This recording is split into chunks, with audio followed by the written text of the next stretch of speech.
Oh, okay. Okay. So I'm waiting till exactly 10 o'clock, given the litigious nature of everything's going on in Nantucket now. We can't start a 10 o'clock meeting at 9:59. It's like the boat can't leave early. That's right. Here we go. Oh, here we go. Lynn is here. Makes the quorum. Is that what you need? No, you're actually You made it. superfluous, but welcome. Okay, good. Lynn just came in. Okay, so now we have 9. That's great. Okay, so and according to my Apple Watch, we're still a minute short, but My Apple Watch, what's on my 36? My Apple Watch says 9:59 as well. You're not late. No, you're not. You're not late. We were just early trying to get this set up and it's not working. So again. It was working and then somebody came in, decided to watch television, Oh, then no. I can't get it back. Oh, Must have been a town employee when they had a little extra. Yeah, there's some Yeah. games on, you know, you think? they really should have a do not touch sign. Yeah. Well, I Not came sure that would prevent anything. Unplugged on. my watch is telling me that it's 10 a.m. 10 o'clock. Okay. Yep. and the date is the Saturday, the 5th of October. So welcome to the duly noticed meeting of the Advisory Committee of Non-Voting Taxpayers. We are now in order, and I will, the meeting is being video recorded. I want to remind everybody, both in the room in Nantucket and who are participating remotely by Zoom, that the meeting is being recorded. If there's anything that you don't want to be New here. We were. have shown in the background, you're welcome to turn off your screen and we'll just hear you. But anything you say will be used against you in the future. So be advised. The membership count for quorum, we have 9, I believe, members now. And so we'll think there's Bill Gardner, Peter Kahn, Lou Bisano, Steve Perlman, Kathy Baird, Michael Cody, Don Green, myself, Peter Halley, and Lim Filipski.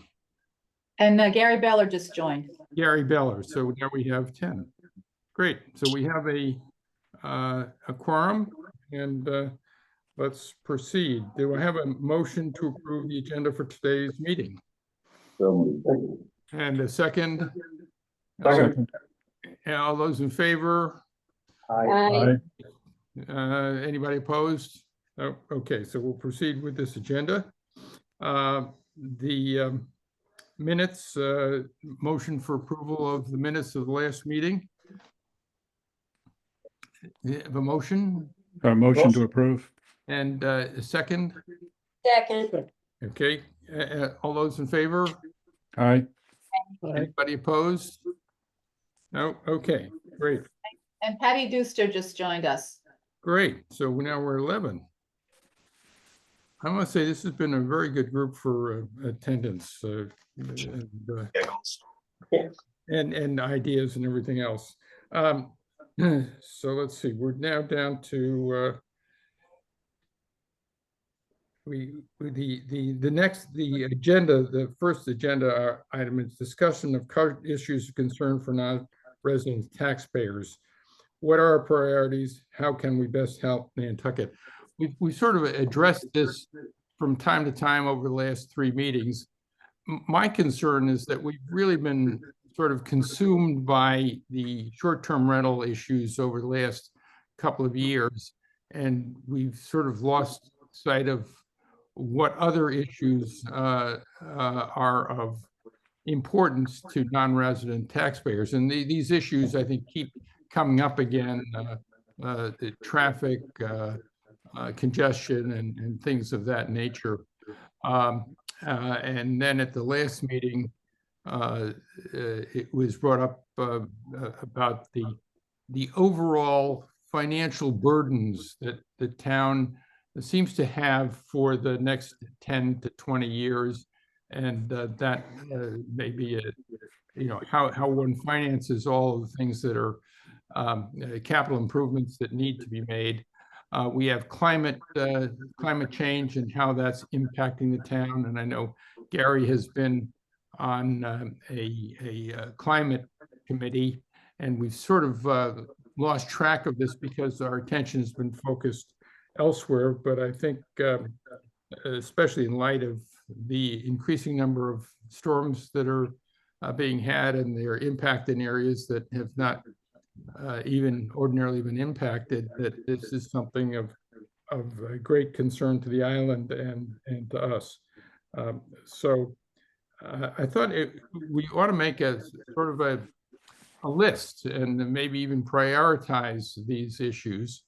And hopefully you all have ideas, but it seems to me that this committee needs, the agenda that we need to have is, what are the issues that are of concern to non-voting taxpayers that either are, being followed by the town, and we need to support what the town is thinking about doing, or perhaps not even on the town's agenda. We should be raising the issues in the best way that we can. So that's I think, to restate something that we've been, at least I've been alluding to, and some others have been alluding to in the meetings, and hopefully you all have some ideas. If I were to rank things in order and where I think we might have the biggest impact, I really think it has to do with looking at future expenditures by the town and looking at these this climate issue. I know some of our houses may be in the danger zones, and some of us may be out of the danger zones, but frankly, it doesn't matter to me if I'm out of the danger zone.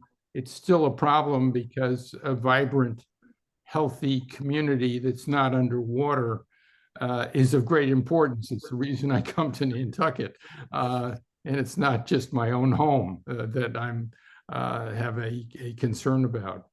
But without, with the sea level rise and all the rest of it, the Nantucket that we all, love would be dramatically changed. And I know there are plans to ameliorate the likely changes that will happen over the next 10 to 20 years. So that's sort of a kickoff. Do somebody have something addition, and maybe we could just come up with a draft list today, and then go in a more organized fashion in future meetings. I think, Peter, it might be helpful to have just a general category of kind of public safety. We've talked about parking, we've talked about traffic. Just recently we've had 4 or 5, disreputable characters arrested on the island with the customs folks. And I just think that general public safety issue is important, as well as, climate, because we all come to Nantucket because it's a pretty special place, and you don't want to lose that. But I don't know how to frame it exactly, because there's so many sub components, but public safety might be one way to do it. Yeah, I think that's a good idea. I think I might be in favor of doing that, but then sort of teasing out of that some issues that are related to public safety, because I think probably it all comes down to public safety probably in the end. But some issues that like climate, that will be a public safety issue, or is a public safety issue, but in a different way than disreputable characters are the issue. And Well, and I think to that point, I mean, we've all experienced kind of huge increases in our insurance rates because of flooding and climate change. So I think this is an economic tag as well to dealing with this. Well, I think, yeah, I'd suggest traffic, parking and bikes really are the thrust of the public safety issues that we've been dealing with. As far as the disreputable characters go, I think that, you know, we have no control over that. And you know, it's good for the legal community here, arguably. If they have otherwise, the criminal lawyers here can deal with that issue. I do think the SDR issue needs to remain on, unfortunately needs to remain on the list, but hopefully lower down, but we can talk about that later. There still is activity on that front, which will probably go before the ATM in May. And as far as insurance goes, you know, I wish it was as simple as not being hit in Nantucket with a hurricane, but our rates are going to continue to go up whether we have a hurricane or not, because there are other, you know, there are other areas around the country that are having hurricanes. So No, and I didn't mean to imply that we could control weather. I'm just saying sometimes to get buy-in from the larger audience in the town, tying climate change to insurance rates might be a way of expanding the pool of people who'd be interested in having that discussion. That was my only thought. This is just one thing quickly, Peter. Gene Briskman joined us, so he's here. So we have actually the only two not with us today online or here are the two folks who are on the town council study committee meeting this morning.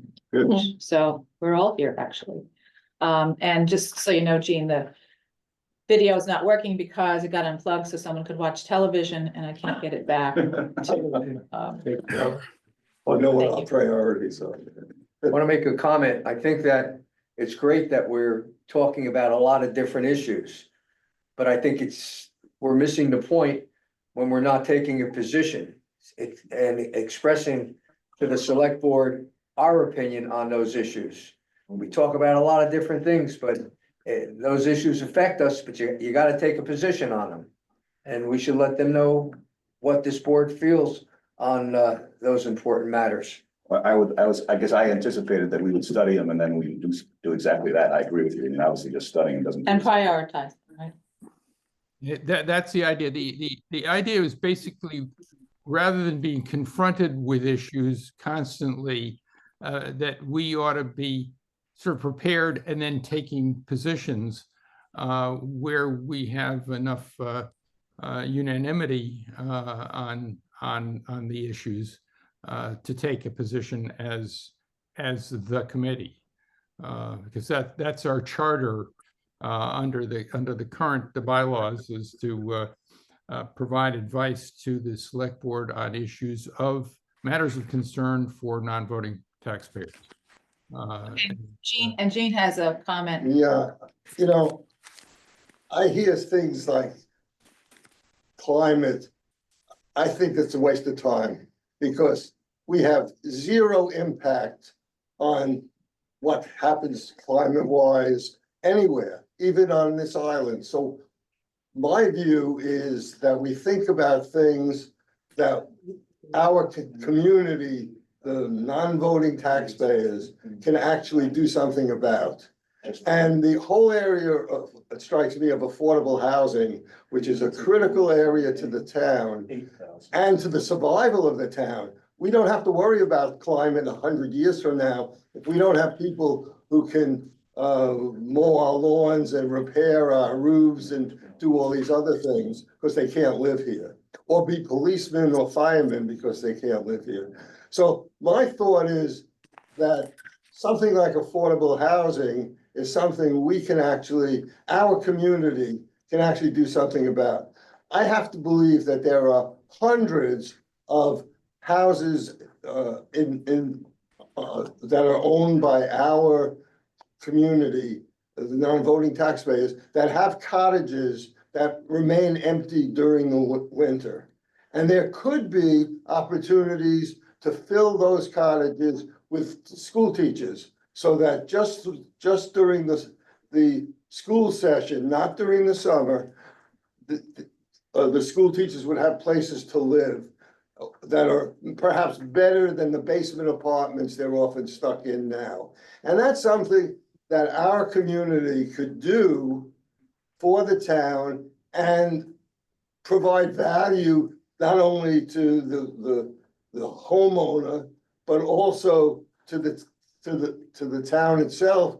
And that would be something that strikes me as something that's really worth doing, or and really has value. And all this other stuff, I have to say, you listen to people talk about climate or parking. We have absolutely no control over what the town decides to do on parking, or whether they're gonna make certain streets one way or two way or this way or that way. So in some ways, I just think we're talking to ourselves, and it's a reason to get together once a month, and it's nice to see everybody, but I don't think we accomplish very much. Peter, I sent you something that when you were in France, and I agree that the affordable housing issue was one of my 4 categories, because people who don't live here but love Nantucket and own a home can have a meaningful contribution in changing that entire dynamic, whether it's leased to locals or providing longer term rentals instead of short-term rentals for tourists. We have not explored that with our own constituency to a very full extent. I think the coastal resiliency issue does affect a homeowner in a certain specific area, which is the town going towards betterment districts, which means this Sconset is the first one with a betterment district, but they'll have one for the South Shore and they'll have one for Grand Point, where whatever, in order to make it fundable to fix something, you're going to have a special tax for the people that are most affected by it. And you can see a division that will happen pretty easily, that the real estate that will be underwater is most likely to be the non-resident taxpayer. And so it'll be pretty easy to pass something that says, this is your problem in your district.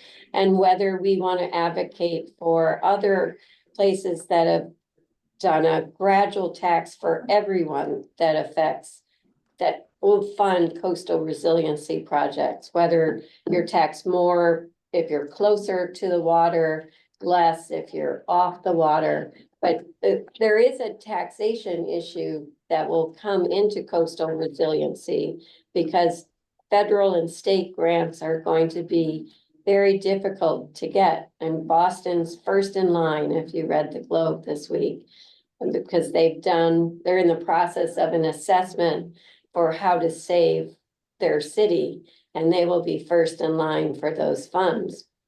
So I kind of agree, affordable housing and coastal resiliency, if we can be specific and not just, we want this in a general way. Conservation issues are huge, whether it's the HAB infiltration of algae everywhere. Those are also kind of a subset of coastal resiliency issues. But I think those two are primary, and they touch back on STRs as well. So Well, for anybody who was at town meeting and saw the other hot debate about the attempt to put affordable housing into local neighborhoods and the fight there, and the fact that there's just no more buildable land, I think we're at the point where it's not gonna happen. They're not gonna build their way out of this situation, because nobody wants, and no one will pass those kinds of things. So anything we could do, if there's available housing, or if the house is gonna fall in the ocean in the next year, so why not rent it out? Cheaper. Steve? I would think that, while I agree with Jean's point, I think we ought to be focused on things that are different for non-voting taxpayers, because that is something that we represent, the 60 or 70% of the people who pay taxes here. rather than the people who vote here. And I've had this over the year and a half I've been on this group from talking with Gary, that that what makes us different is to make sure that the non-voters are not discriminated against. I think that's where we end up making a difference, and I think that's part of our charter. I mean, I think all the other issues we've talked about, and I've been actually advocating for, like traffic. I mean, that affects non-voters, but it also affects voters. So I would think where we ought to focus is things where to make sure we are not discriminated against. What's your top? I mean, I don't even know what I would say. I mean, part of it is, I mean, I don't think the tax situation is going to change, but personally, I think it's quality of life issues that impact us, but they also impact everybody who lives here. I need to respectfully disagree with my good colleague over here. I guess because I think we can have some impact with expertise that we can bring to some of these issues. And I do think we need to follow up on the idea of trying to determine who among us, I don't mean on this committee necessarily, but who among us on non-voting taxpayers can bring some expertise to some of these hot topics, because we've got some amazing summer residents here. We just have to sort of figure them out. We've talked about the fact that we've got the head of largest parking entity in the country here we can tap.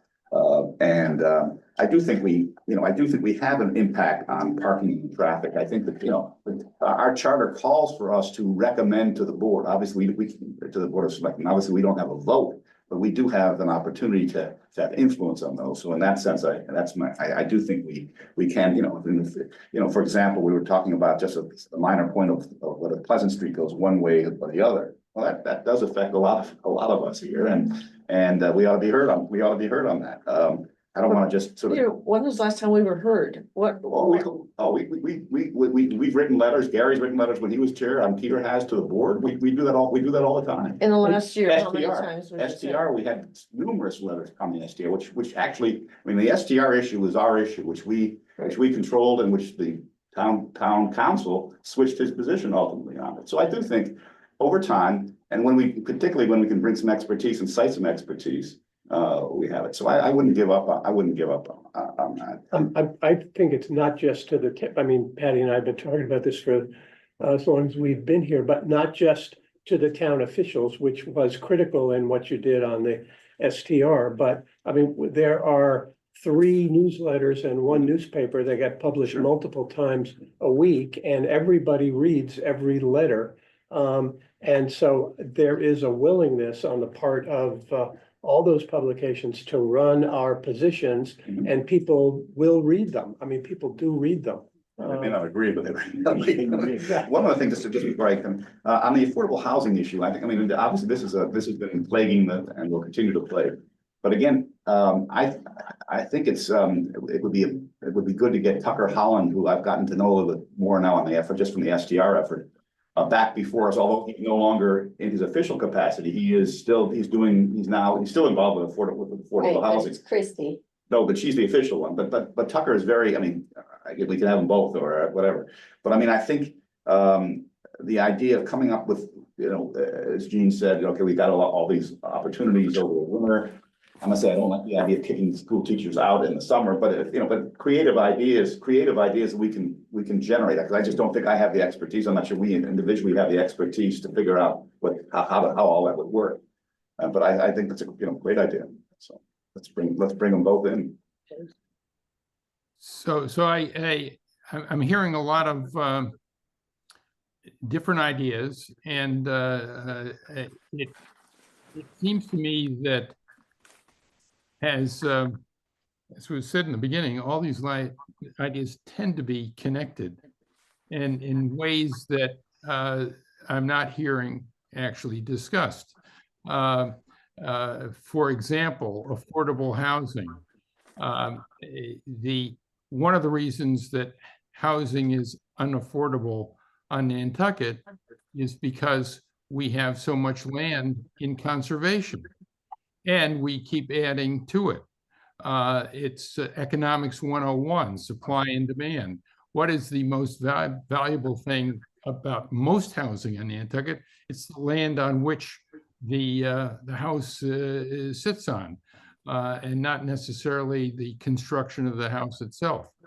Obviously, that's different for newer houses, but there it seems to me to attack some of these issues, there needs to be change, and change in perhaps the state statutes covering the trusts that own all this conservation land.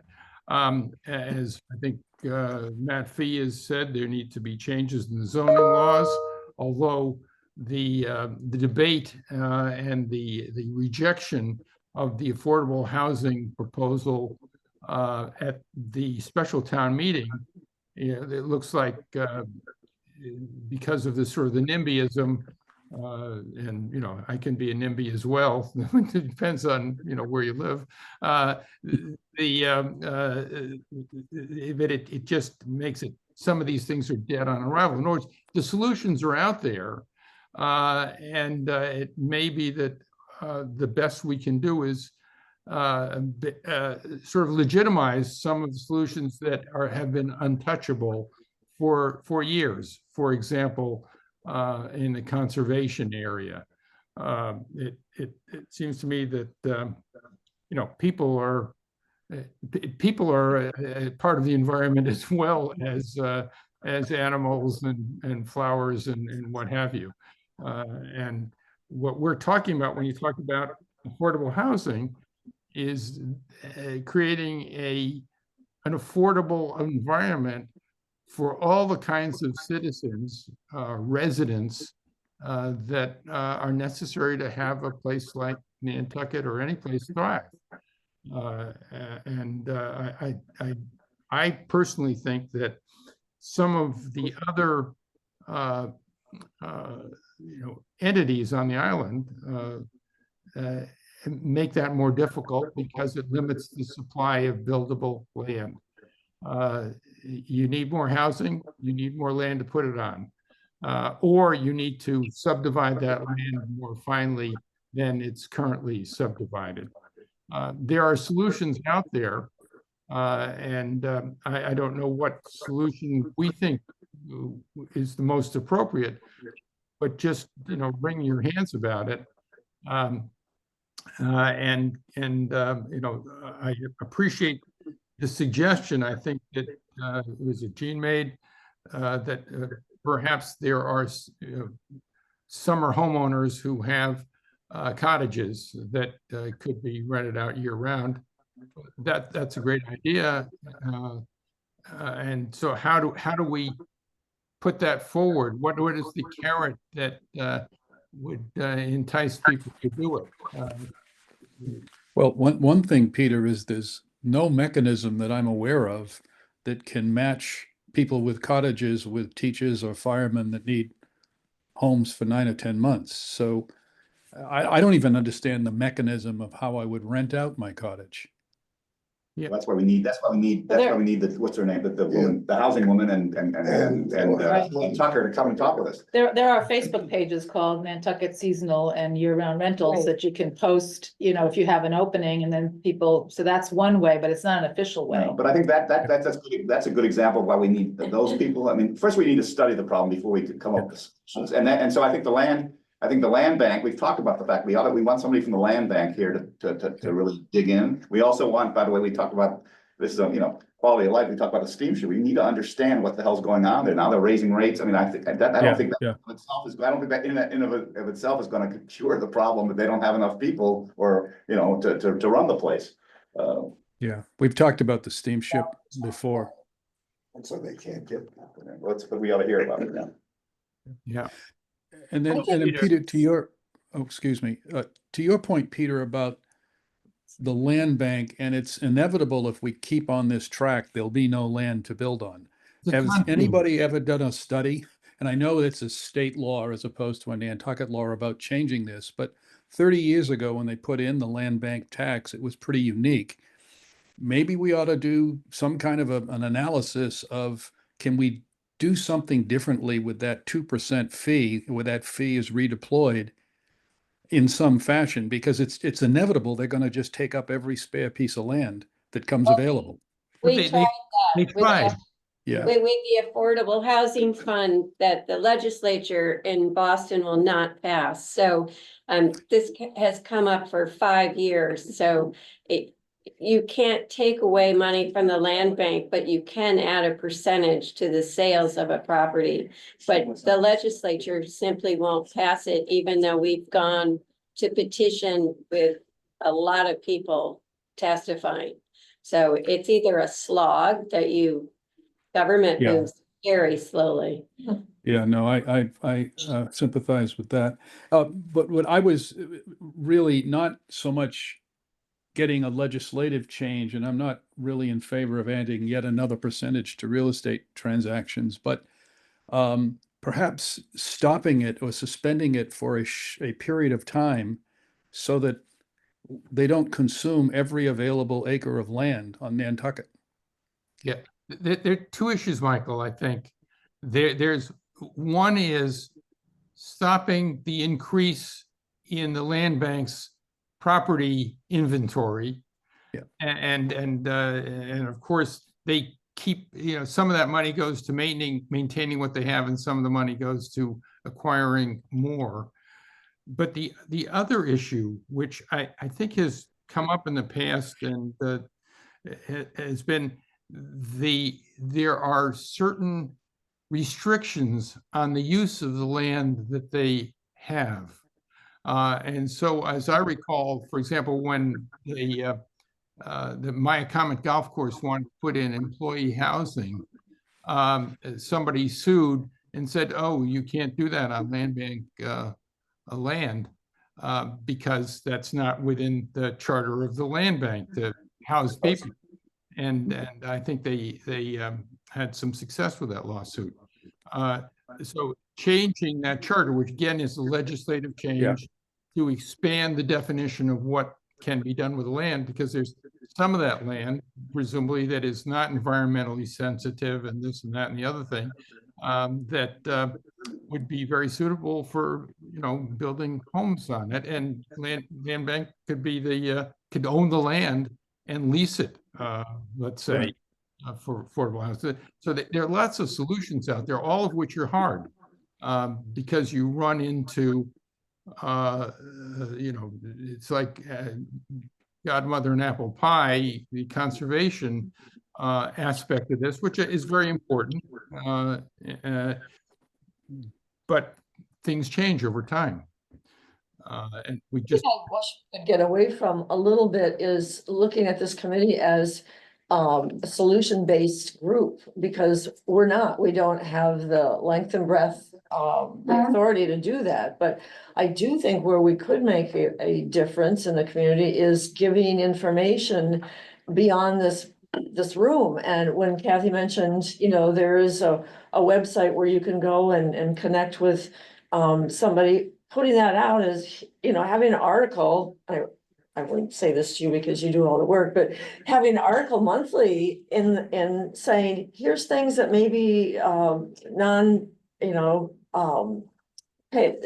voting people don't know about, that if you want to do this, giving them information. I think it's really important to have a stand, not a stand, because that sounds strong, but having an opinion and giving that out about the representative form of government that's coming up. And yes, they're having a meeting today and this week, but having us make a stand on that and saying this would be very good for the community to get us out of the mire of the town meeting format. Those are things that I think. If might we make a come out difference. against it, it might pass. No, we should do that. I mean, ultimately, that's a big issue. We should do that. It affects us. And I think once they get further down the road on this, we would take that position.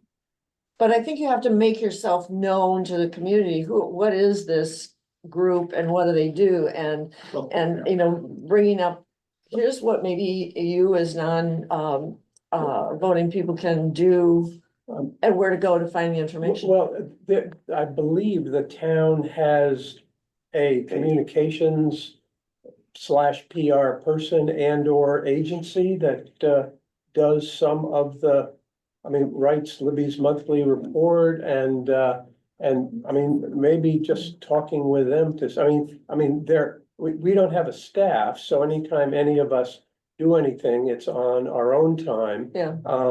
And we don't have money to hire somebody to do it. Maybe we could, and I'm not familiar, but maybe you are about the town has a Yeah, they do have a communications- person doing that. She did all the videos and things like that for outreach before town meeting.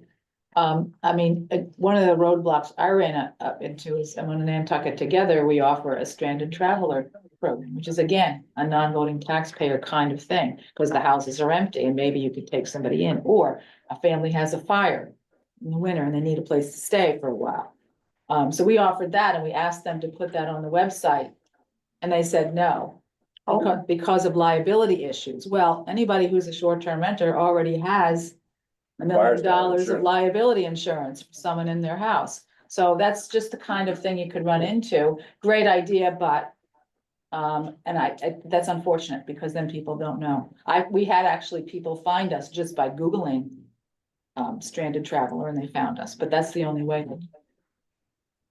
So I believe the town is studying its communications at this present time, because I got a email saying, would I be interviewed on town communications? And I've not responded to it yet, but now that I think of it, maybe I should say yes and maybe include somebody who knows a little bit more about town communications than I do to be interviewed from this group.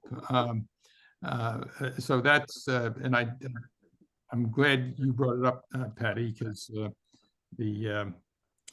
Well, I think you'd be a great one to interview and kind of put a spotlight on your committee here. And but I do think it would be nice to have a part of a meeting discuss what, you know, the bullet points would be for you, just so we have a Mhm. consensus of where we all stand. Yeah. But I think that would be a good That'd first be a step. great idea. Yeah. I have some ideas along those well, lines. I'll get some more information about it and then let you all know. But I have a feeling that they're not looking for a month down the road. They're looking for, and it's a 45-minute. They said a 45-minute block of time, so they must have a very dense series of questions that they want They to. do, they don't have they'll have like 5 or 6 people, so it's not a huge public forum in that sense. It's very Yeah. cool. Is this a 5-year? Yes, they have lots of topics. And people, they did outreach to a random number of people. I don't know where they got their list from, but there was a transportation one, there was a housing one, and there's a communications one, right? And I think there's several more. Yeah, because the letter I got didn't even say it was tied to the 5-year plan. It was kind of, you know, out of the blue, but not out of the blue, because we had discussed the 5-year plan before, and so I'd contacted them and said, we want to be included in what you're doing, and this could be the response to that. But what I'll do is respond and say, yes, and then maybe, I don't know, maybe if Steve or Patty is around, maybe we could have 2 people, be interviewed at the same time. Peter? Yeah. Let me make some comments. I've been pretty quiet lately. So, what I hear in this discussion is brings me back to the question, our committee, representing the non-voting taxpayers for years has been mostly, almost entirely concerned with avoiding matters that discriminate against the non-voting taxpayers. And the good news or the bad news is that little by little, we've made some pretty good steps so that there are fewer and fewer occasions where non-voting taxpayers feel like they've been discriminated against.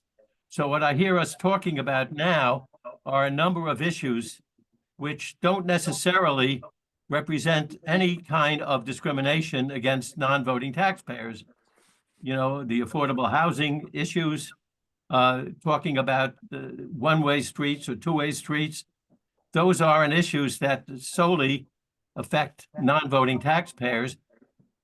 And so really what we need to be thinking about as a committee is, are we comfortable with moving on from mostly focusing on issues where we felt we were being treated unfairly or discriminated against, as opposed to issues in which everyone has concerns, whether housing is one of those, and the land bank issue, which, as you know, I've been thinking about that and trying to figure out how to deal with that.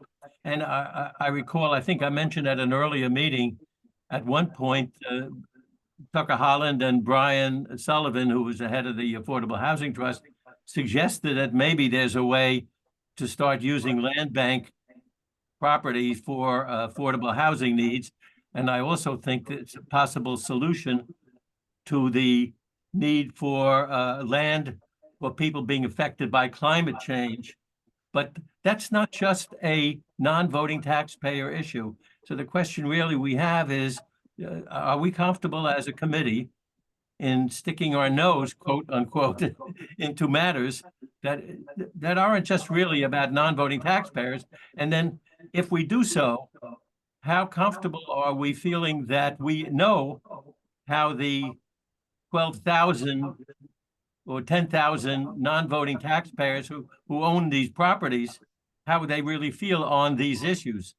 We don't really know that. We certainly know when they're being discriminated against, that we certainly feel we know where they come from.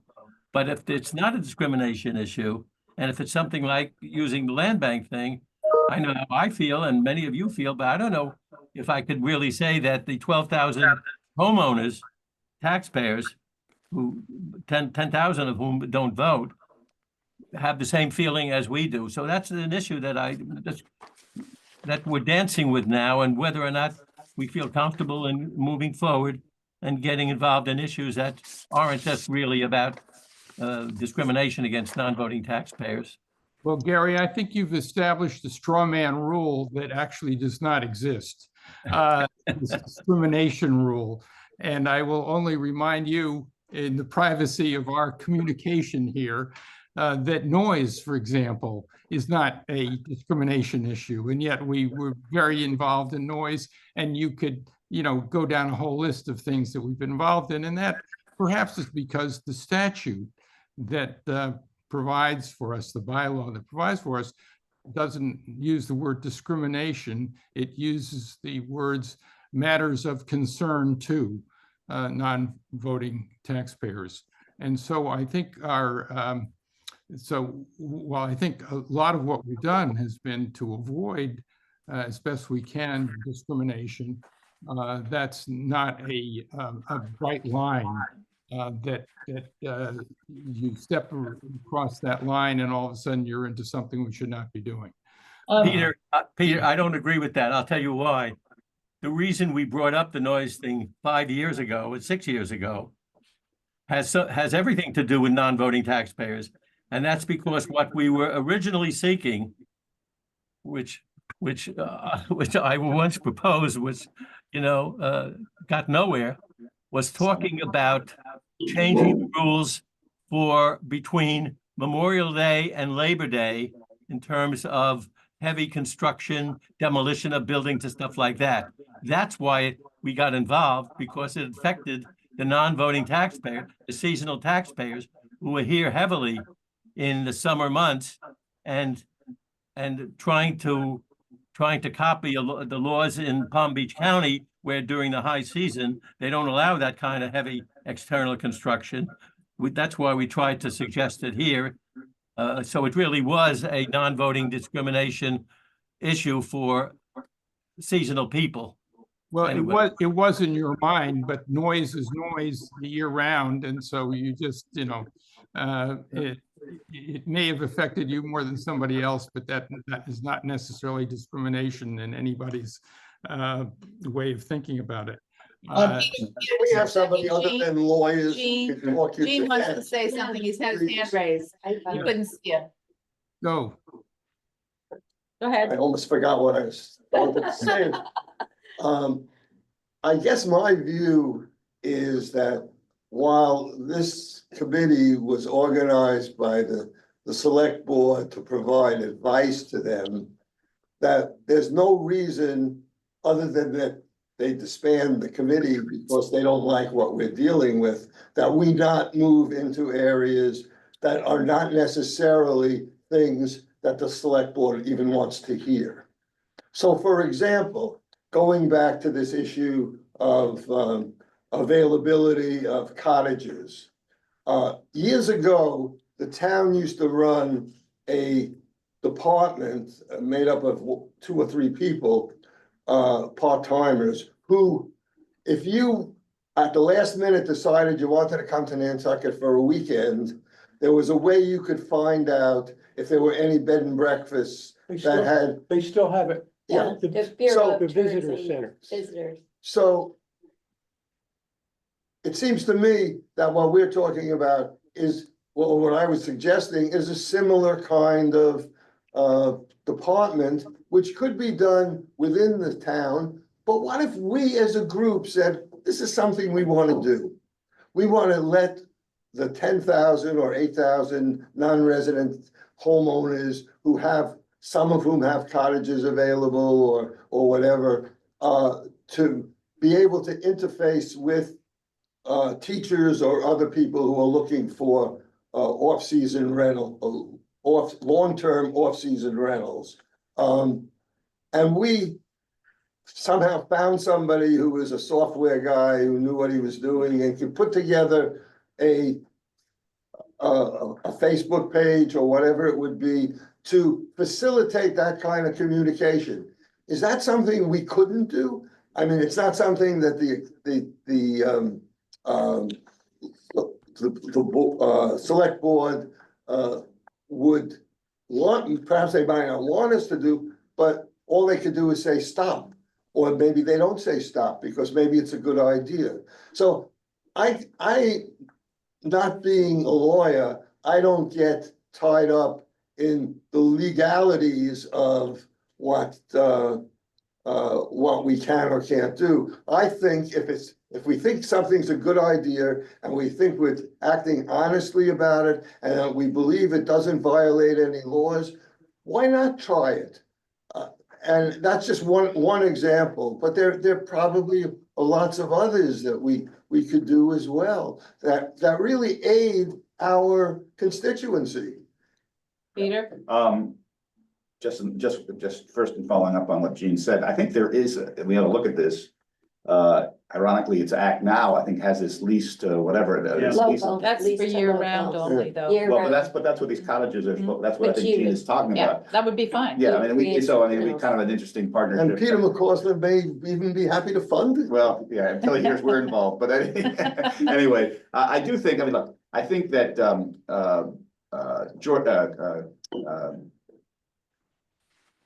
Gary makes a good point in this sense that we have in the past focused heavily on discrimination, and I think a priority should be there. I mean, obviously, if there's something that is upfront and discriminatory, that ought to be moving to the top of the list at the time. At the same time, I think quality of life issues, we don't have to be taking, this is not a plebiscite, we don't have to be taking votes on every issue. We are a representative body that, in amongst ourselves, and we live in all different sections of this of the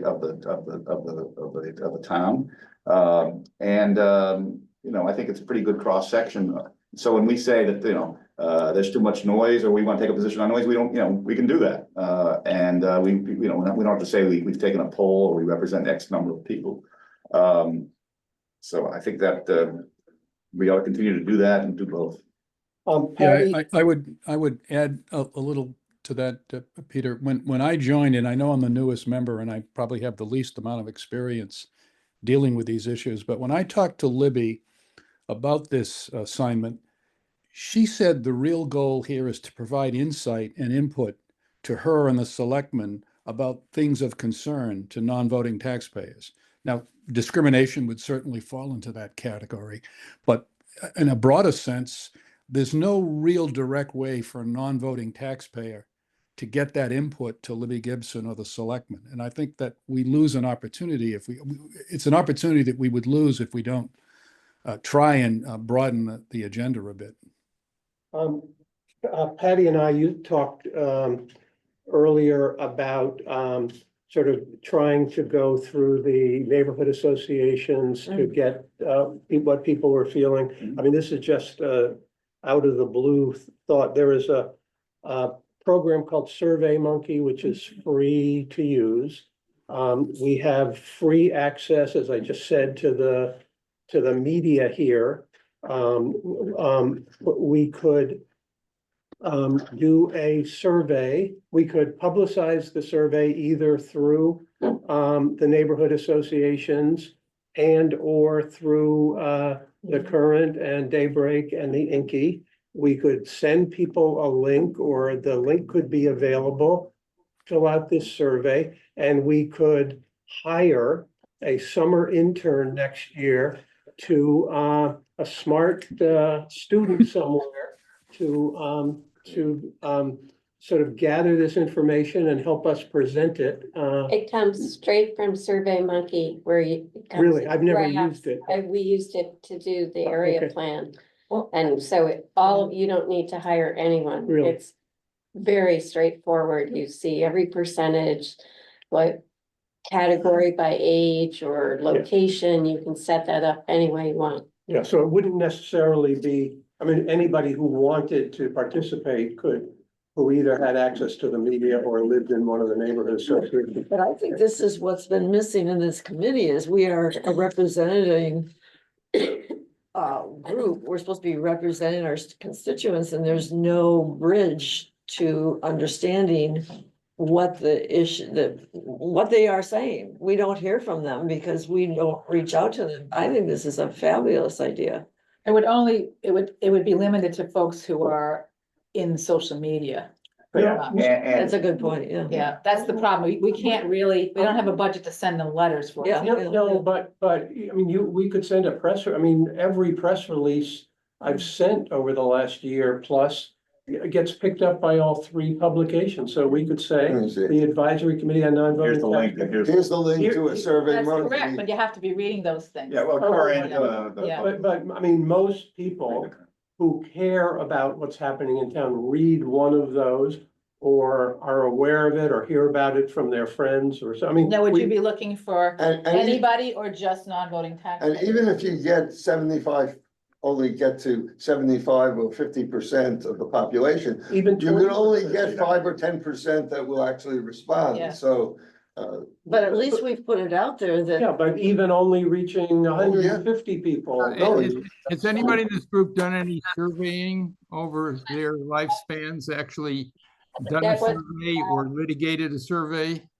Yes, Yes. Litigated surveys, they're very unreliable by and large. yes, Except it gives us anecdotal political information poll. about what people. but you get anecdotal information from every civic association, so We you, do here. Yeah. yes. When? Do you go to your civic association meetings? Yes. So you, I don't have one. we don't have. No, you, no, but you this, do, this you live committee, in Nantucket town, you right? report back. You have, they consider it the biggest association. Well, I don't know And what they- it needs. Oh, What does do it? they report back to They- us? I mean, I as think a we could- committee, well, we how could, do we we could, get we that? could. we You could get it speak as with a an member. aide. I mean, I would say getting 50 responses from the 8,000 people who are part. That's not it- statistically, that's qualitative research. But it doesn't matter It because. we're- does.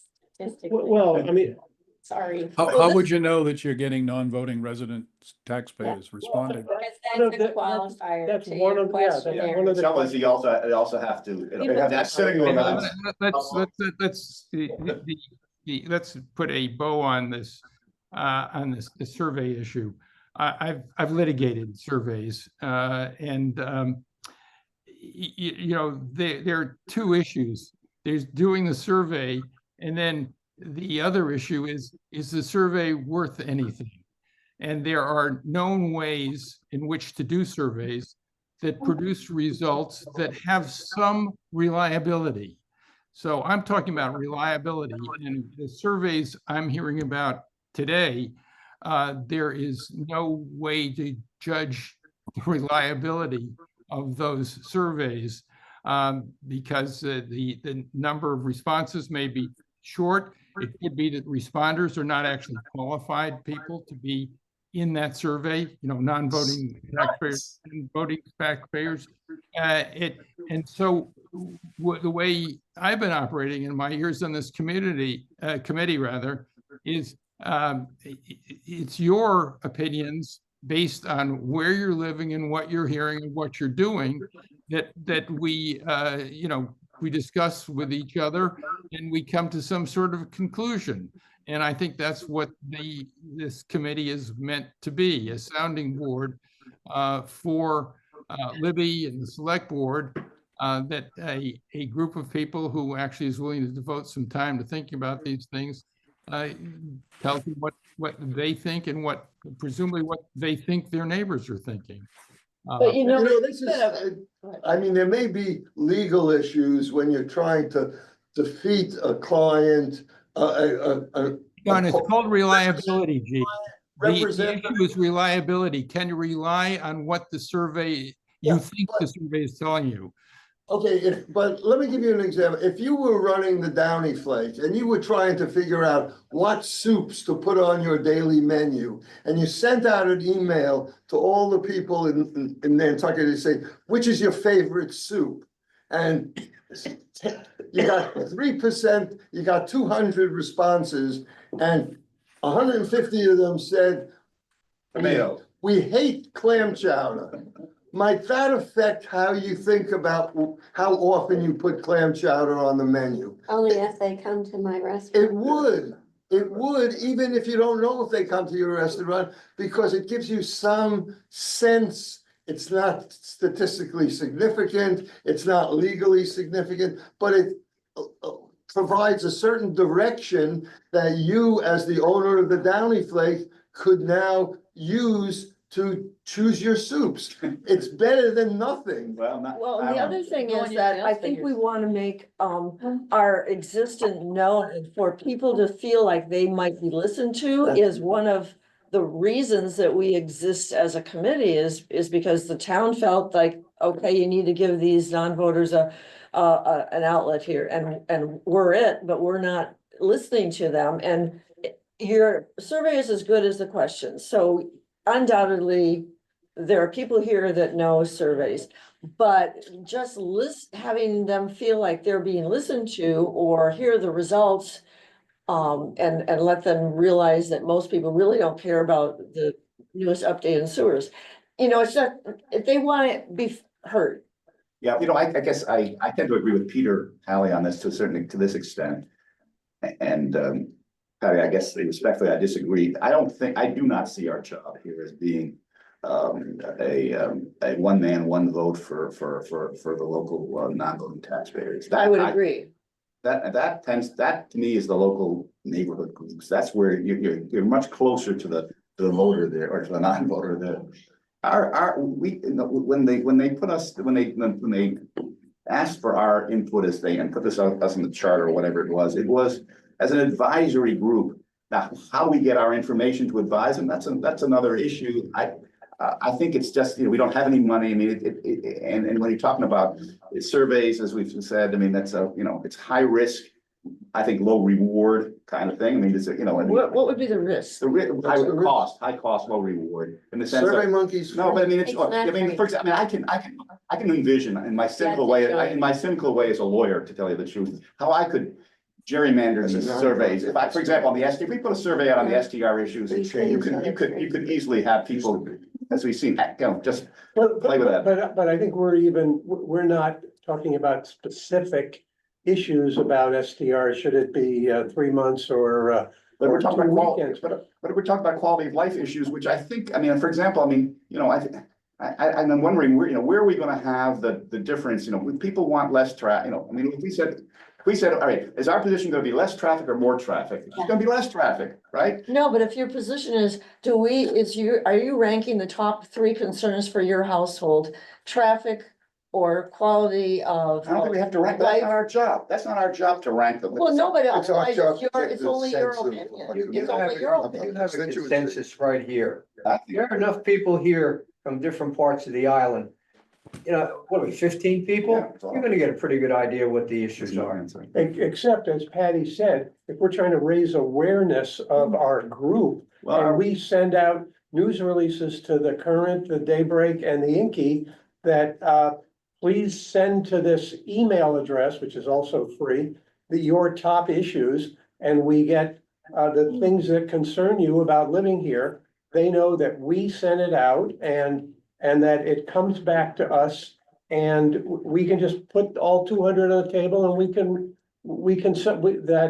intern next summer can summarize. Listen, that's fine, but I bet you right now, I'm willing to put down the top 3, top 5, and I think you're gonna see that they're the same But ones. that wouldn't But you raise might any be surprised. awareness. That's the way to raise awareness. Oh, But who knows, again, but raising awareness means, you know, putting out. there, Raising and others, awareness you're was doing a great the job. STR and the town council study group and the sitting on coastal resiliency and having a voice on the subcommittees that run the town. But if you go to a Do you man on the think street anybody and say, knows that yeah. we were involved with the SPR? Oh, yeah, absolutely. Yeah. At the town meeting, it was, Yes. what's her name, and it was very clear. Yes. We had to see it. So 800 of the 12,000 Well, that's, voters. oh, yeah, but that's who runs this. Okay, let me call this to order because it's and I apologize because perhaps I've not been Town council formed. It'll hammering them up. eliminate an NB, so. True. I think we've gotten to the point where we're getting into the weeds instead of looking at the objective of today. And the question that I posed was, is there a group of issues that we think we should prioritize to look at and think about whether we can have an impact on them? And I think we're now starting to discuss individual issues and way in which one might research them.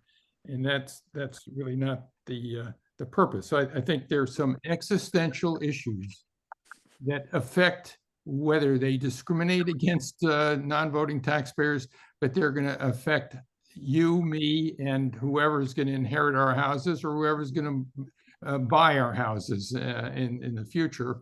I think most of those issues are being paid attention to by the town. But from time to time, people come to us and say, you know, what do you think the non-voting taxpayers think about this? And I think we should have thought about them. And maybe we have no position, or maybe we have a position. You know, climate change is bad. Yeah, we can't change it. Well, I guess I don't agree with that notion. We can affect a lot of the ways in which we are responding to it.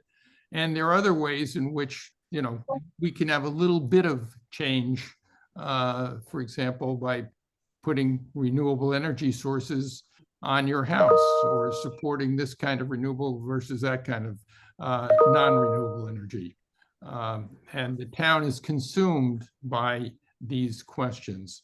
But in any event, how about this? Because I think we need to move on.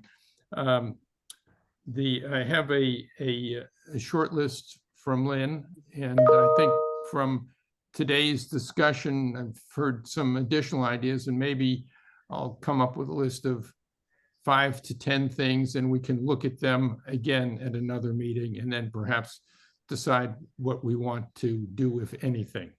Peter, do you have on your list the whole concept of the new form of government? And obviously, we're being represented by on the committee, but I think all hands on deck in terms of trying to get that form of government moving forward, because that to me is the biggest plus for non-voters, to have a representative form of government. And I don't think we as the committee want to, be the only poster child for that, but I think it would be hugely helpful to non-voters to have this new form of government. And do we have a position or an action plan, if not a position, an action plan? Well, a Well, position and We action shouldn't have plan. had this meeting, it should have been at that So, meeting. yeah, the answer is, Watch. my understanding is we do have a position and we have been engaged in an action plan. And our position was first that we needed to have representation, that in general, we are in favor of a town council form of government. Now, I've used the words in general advisedly because none of us has seen an actual draft of a charter and what that draft says. And I have a hard time agreeing with things that I can't see and understand. But in general, we've agreed to that. And our first action plan was to get somebody on the committee. And we were able to get a non-voting member on that committee, a member and an alternate. And they are actually at the televised meeting today representing us, and their goal has been to be helpful in getting the group to agree that there should be a town council form of government, number one, and number two, that form of government should include the ability of non-voting taxpayers to address the town council on the issues before the town council, address them in public meetings and to, address them privately as well. And that's where I'm a little bit concerned about how the charter reads, because I've not yet seen language that says something like that. My understanding is They that's have the idea. publicized pieces of it, Peter. Each meeting they go through a piece of it. Well, but- So you can read it just saying, and I think we should probably all Well, go to the Thursday Yeah, meeting. but I mean, but we're gonna, this is not coming up for a vote by the, by the, what do you call it, the select board for some time, right? And so when it goes before the select board, we'll have notice and we'll at that point make our position known. In the meantime, I think we're doing the appropriate thing. We've got a representative there. They're reporting back to us and we, through her. Well, one of the things that have come up though is the position at this point is that they are looking at all at large Yes. as opposed to different Precinct districts or boards, neighborhoods. And I think that takes you right back to where we are now. I don't see any difference between a select board election and a representative election if it's at large. If you put it in a neighborhood, you might get, the middle island people more, have a representative of their own or whatever. I think that's hugely important as it affects our non-voters. So I think it's not in settled yet, but I think this is the time when we have a voice. Uh-oh. Well, that would, I mean, sorry, go ahead, Gene. Patty, I think that you really ought to go to the Thursday meeting and voice your. I've sent a letter, but Yeah. In that regard, I'm not sure I agree with that. Indeed, I don't. But that's you're right. My problem with these two meetings is that there's nothing in writing before the people. It's just the principle. And this is a principle that's been discussed for a long time.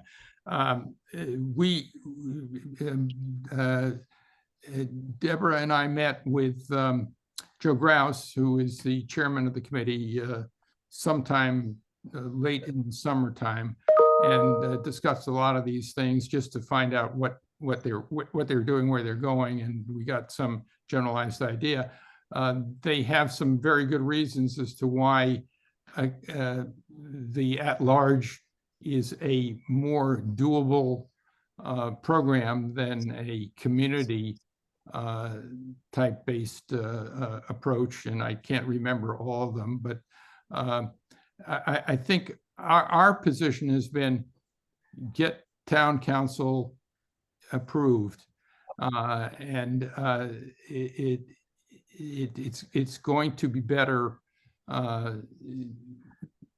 when we see the actual charter words, then we can either, get behind it or not get behind it. But in general, we think that is going to be a better form of government. Gene?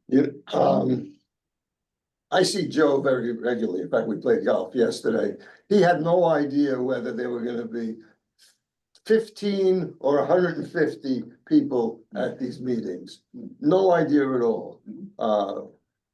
Which makes me wonder if they've done an adequate job of their own promotion. But I think some of these issues, I think the town council form is a great form. First of all, it will, I think, eliminate this NIMBY approach to decisions which can occur at town meeting, because the people from Surfside just make sure they get everybody, all of their constituents in Surfside out to the town meeting that's gonna decide on Surfside Crossing or whatever it might be, so that the town council form does away with that. So NIMBYism becomes a lot more difficult. I've also I used to think that making it by precinct or something was better. But I'm now thinking the other way, that if you have 9 members, that means there's gonna be an election, let's say 15 people decide to vote, and the top 9 will get elected. That allows, let's just use as an example, the Brazilian community to really get behind one of the 15, and that person is then likely to be one of the 9 that wins. So in some ways, having it at large opens the opportunity for different communities, not geographical communities, but other social communities or religious communities or whatever it might be, But why don't we have that now as a select board? We do. we do, They're but always split right down the middle. No, They no, no, I represent mean, how everybody. many of the, But- Brazilian community are on the select board? Well, they can't win with just 5. that's right, and only 1 or 2 get elected each Every year. Yeah. So that if only 2 get elected in a year and there are 4 candidates, a Brazilian may only get, I don't know, 7% of the votes. And even if they push it, they may get 10% of the votes, but they're still not gonna get it. Whereas if it goes, How about a 10th member on the board? A non-voting 10th Well, member? we tried that and I got defeated. absolutely against it, because we don't have the rights by state law. You don't have We the don't right have the to right. vote as an advisory person to state a position of the non-voting taxpayer. Well, I mean, I don't know if We they would We accept that. tried it, Right. but they said, and the answer is, hey, you can show up at any meeting and Yeah. it's just fine. I mean, It's easy to them. You're Yes.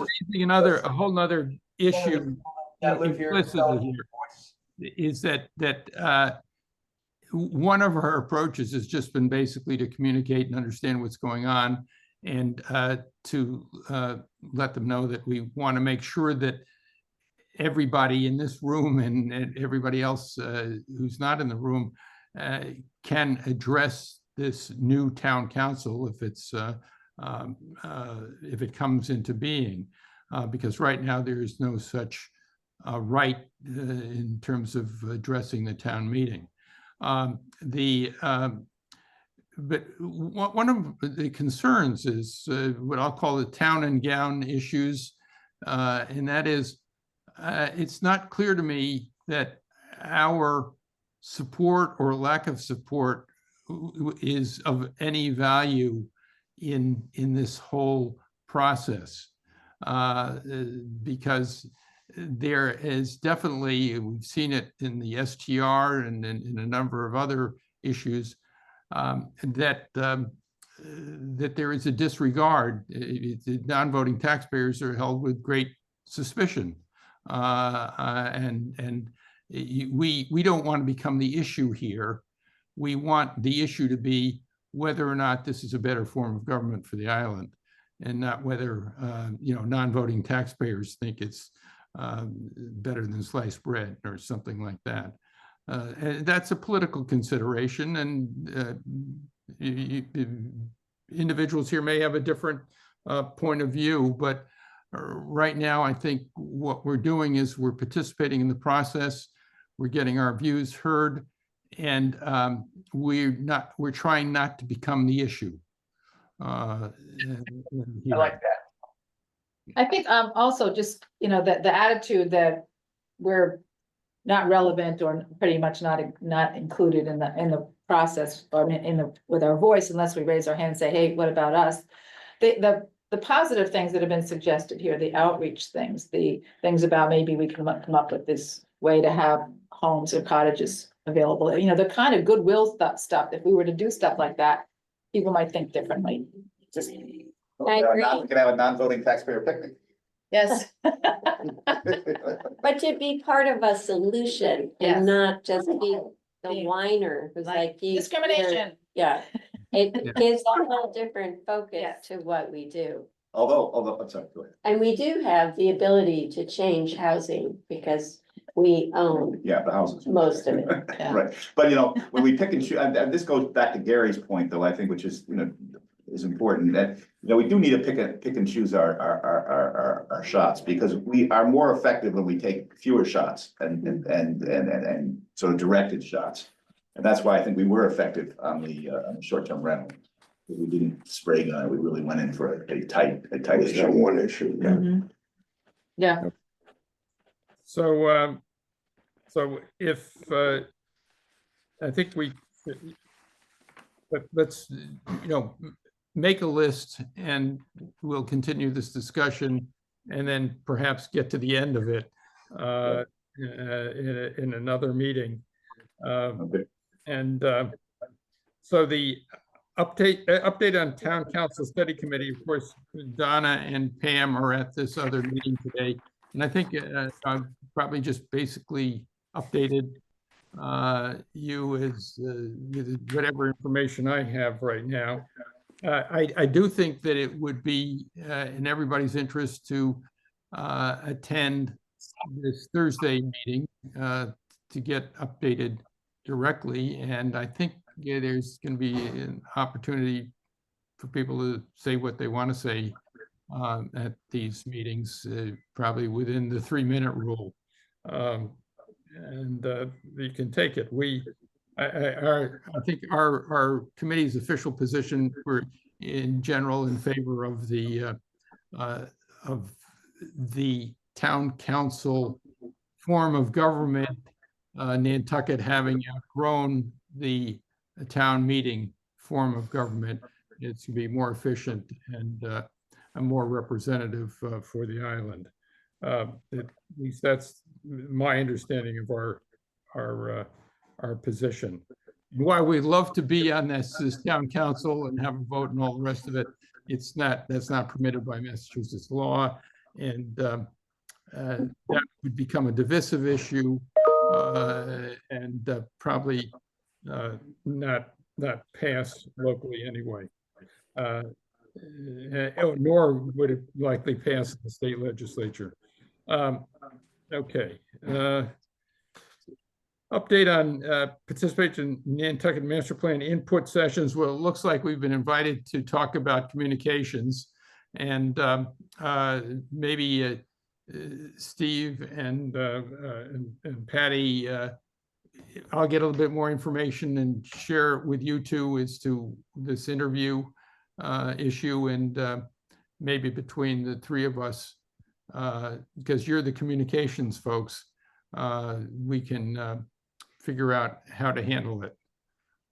Or if anybody has, an issue with the town's communications as they exist, let me know. Kathy, I think that was an interesting story that you had today. And we might, I might be able to have that fact if indeed I am interviewed about these things. Did they give you like a spreadsheet where you're supposed to put your name in it? Is that how you got it? No. I just wrote after one of our meetings, either the last meeting or the meeting before, I wrote to whomever was, I think, be sending out those things and said, blah, blah, blah, we are, and we're interested in participating in this. And I got 3 days back that we'll be in contact with you. And then within the last week, I got something from somebody's last name, I think is Rulo.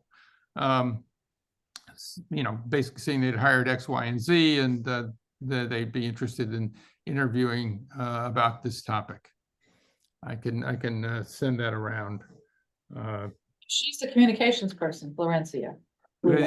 Okay, so maybe it's her job to spearhead whoever's interviewed or something like that. But she wouldn't be doing the interview. It'd be whoever they've hired to advise the town on the master plan.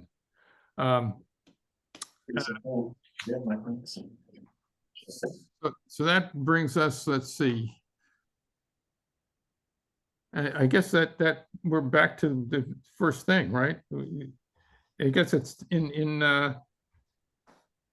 I think we've already discussed this as the first item. I did invite Brian Turbot. Some people may wonder why we're doing what we're doing today instead of hearing from Brian Turbot. And it turned out that he is on vacation. I think he returned to the island yesterday, and he responded to the invitation saying he didn't think he'd have enough time to, put together a presentation.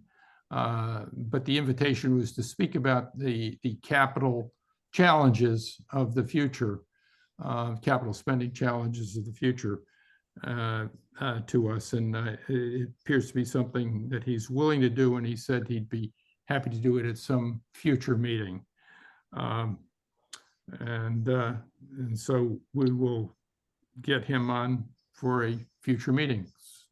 I think that takes us to, I think we discussed anything further from the PR committee. I think you mentioned, items of interest to you in the previous discussion.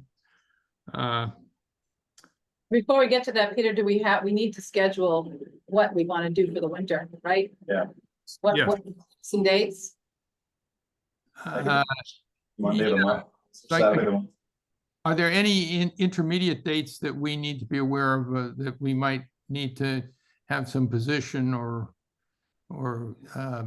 some responsiveness prepared from the town?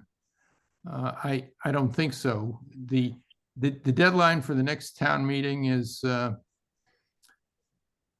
For citizens articles, they have to be submitted by November 18th, and then the evaluation process starts. I don't think they get serious about it till, I don't know, Peter, you have it in front of you there, Yeah. like January? Finance committee review, technical, let's see, I'm sorry. I mean, there'll be town articles that get reviewed, that get submitted later. Right. Yeah. The deadline for submission closes on November 18th, yeah. So right after that, we'll know what articles are Yeah. submitted by citizens, but we won't necessarily know the town ones yet. Right, so what's the meeting, what's the Saturday after November 18th? Before Thanksgiving? It's a tough Saturday for me, let's see.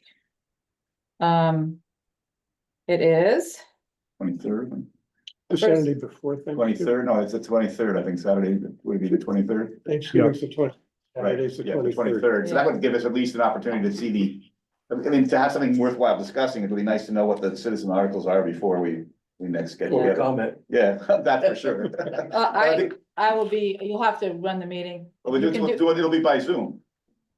I'll be in Chile, Well, you can join us, but we'll all be on Zoom, we just have to send out Yeah. a Zoom invite and go off. right? I don't know, it depends on what time it is, whether I could do it, whether How long are you gonna be in Chile? we get back on the 26th, so, It's right before, and when do you yeah, the leave? day before. When We do you leave on the 20th, It's a short trip, 6 weeks, yeah, 6 days. 6 weeks we're gone. So, Oh, 6 anyway, weeks. You're going, you're leaving the 20th of October? Yeah. Oh, okay, well, that doesn't, so then you can't really, Yeah. All right, So- so why don't we, does that day work for everybody, the 23rd?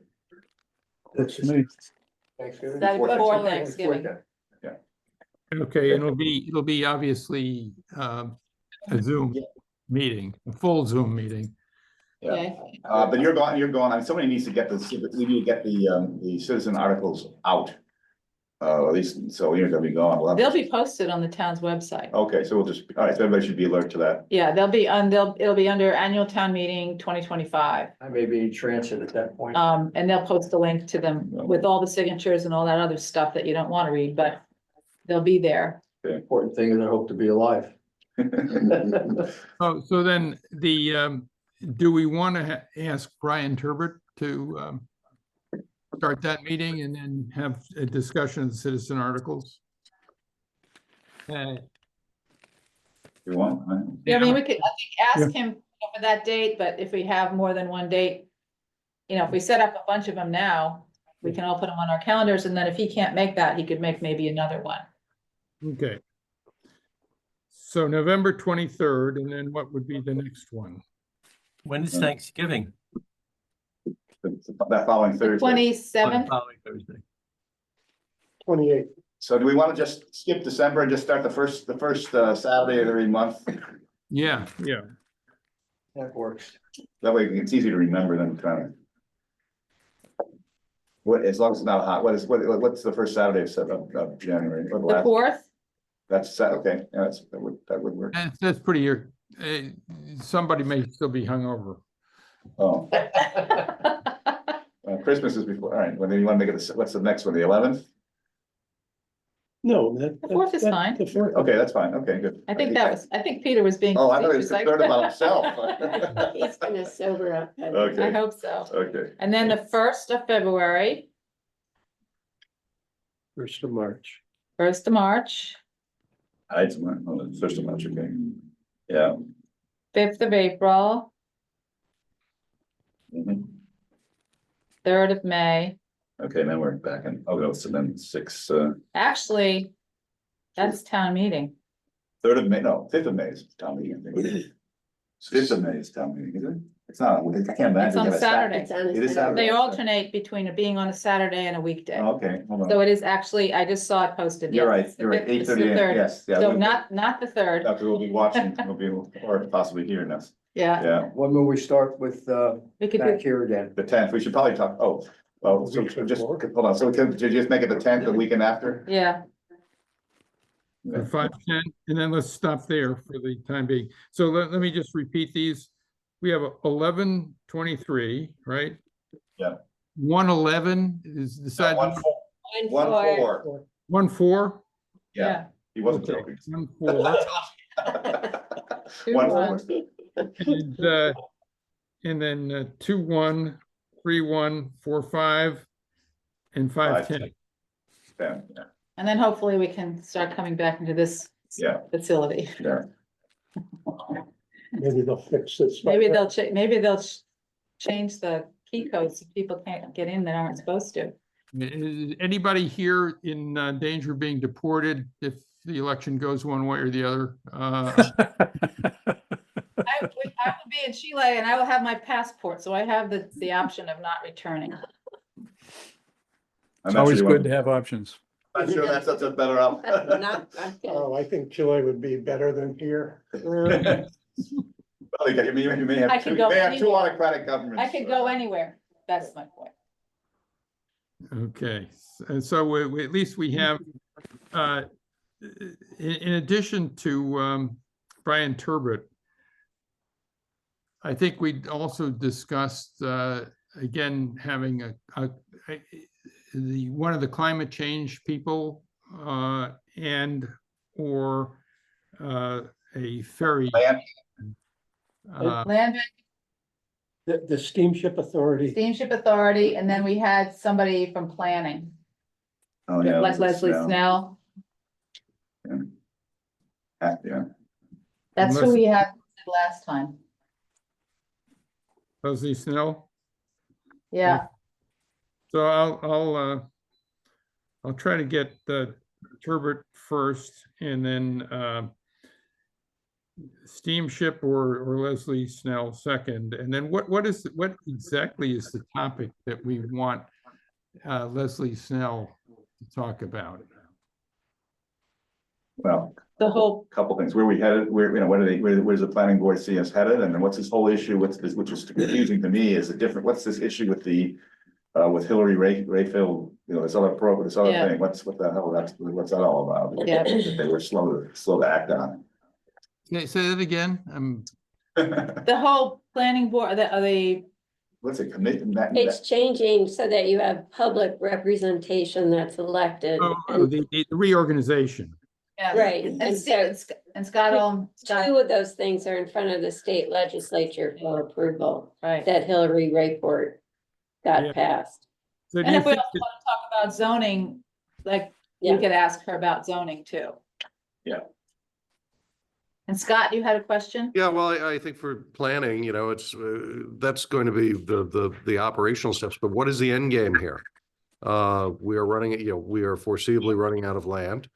You know, even if we start chipping away at conservation land, you know, what is the vision for what, you know, where planning is going to lead the community? And they're the ones really at the sharp end of where we're going. But I would think we should have an endpoint in mind.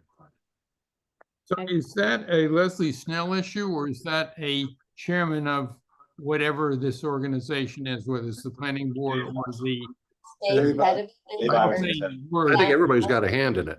You Yeah. know, I think there are no, you know, I think the planning board, though, as I mentioned, that's the sharp end, right? That's the ones making day-to-day decisions. Yeah, but they're not making decisions about the future. That's the other committee. That's the one that is before the state legislature, which is the economic, I don't know the full name of that committee. That's the one that came up with the town meeting. It's not the planning board that Leslie Snell, you know, is the planning director of. They just make decisions on applications brought before them. Do they interpret the other existing committees- laws? Right, they interpret the existing rules Right. rather than set the rules. They're not Or responsible for the long-term planning. It's that other economic committee. I forget the full name of that. NPDES or something like that? NP, NP, EDC, NP and EDC or, Yeah. I wanna right. say EDC. I don't If know. I had my phone with me, I'd look it up. Okay, well, That's, How could you leave without your phone? I was recharging and I looked at my watch, and went, I gotta go. Now I'm, okay. Okay, well, we'll figure out whether it's the head of that committee, is that committee has an existence right now, but the issue is whether its membership is going to change, right? Yes. Yeah. Okay. You know, I'm just, my concern is it's a real political issue right now. And it's not, is this really something where we're going to get information that's of value to us, or a lot of tiptoeing around until the state legislature does whatever it needs to do? well, that could take a while, but you wanna understand how they operate now, and they're working on their own plan to revise their committee.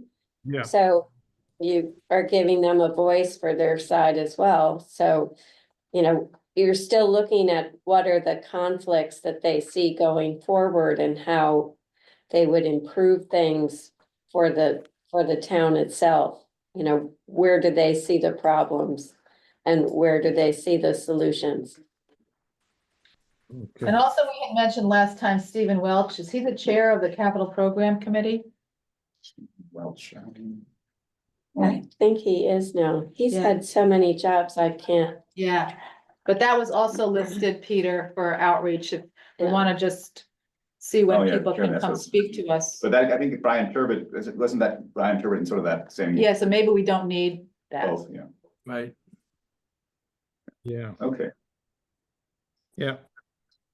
Yeah, I took a look at the, I can't remember the name of the report, but it's I think the report that Ben had alluded to earlier about all of the capital programs. Yeah, The I gave you a list of every plan that maybe, Peter, you could circulate. If you can't find it in your file, I'll send you another copy. So you can see every plan by the airport commission has a long-term plan, so you can go through. You could send me another copy, that would be good, because I Yeah, don't remember I'll when I just- read it Well, you- and, And uh, calls. You Yeah. were in France drinking rosé, so I can see problems there. I could, it's. We probably need that. I was sipping rosé. Yeah. I didn't say The, gulp. what I do remember of that report, or yet another one that I found, was its very clear, sort of, not a mea culpa, but it very clearly said, and we don't have everything included in this plan, in this report. In other words, it's just the tip of the iceberg, it seems to me, in terms of the capital expenditures, which were nudging up just under $2 billion, as I recall, like $1.7 billion. And with a lot, particularly, I think, climate-related change not fully accounted for. So it's pretty daunting. But okay, I will circulate that, or either circulate it or circulate a link to it. Right. People who are interested to take a look at. Good. So is anybody on the public here? Any public comments? Well, Donna just tuned in. That was quick and short meeting. Yeah. How many showed up? Well, she's not got her audio on yet. So Donna, do you want to tell us what happened today? Hi, folks. Let me see. All right, here we go. Yeah, we just finished the meeting. There were a few people in the audience and people virtually. The So few. concerns were, How many? Hillary was speaking, Hillary Rappaport, and she was talking about, again, the idea of a representative form of government. Other people were concerned about elected versus appointed mayors. Would we find 9 people as as town council members? Concerns about compensation. Let's see, checks and balances, transparency. I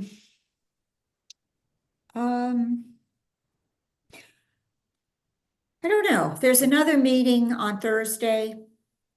I did represent us and say that we were definitely for the town council, because that would afford us more representation and participation. I don't know. We have we'll have everything done and a report into the select board by the end of this year. And then there's a question of when KP Law will review everything, and also who's going to pay for it, which is interesting, because I would have thought that would have been something that would have been discussed ahead of time. Pay for what? Pay for legal services to review the charter that we're proposing. When So- will the charter become available? Before KP Law looks at it, or The chart, yes, it will be available before. We plan to have it done by the end of this year. So I can share it. Yeah.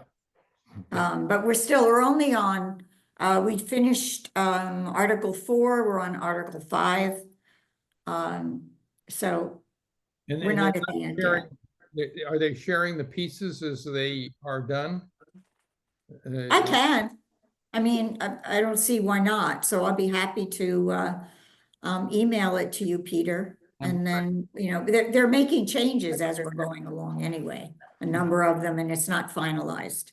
But I can share what we have. Look at what's been done, because when you look at what's been done, you might find something that needs to be further considered, let's say. Okay, How many people were on? I'll get it to you. How many people were there that were not on your committee, and how many people were on Zoom, you know?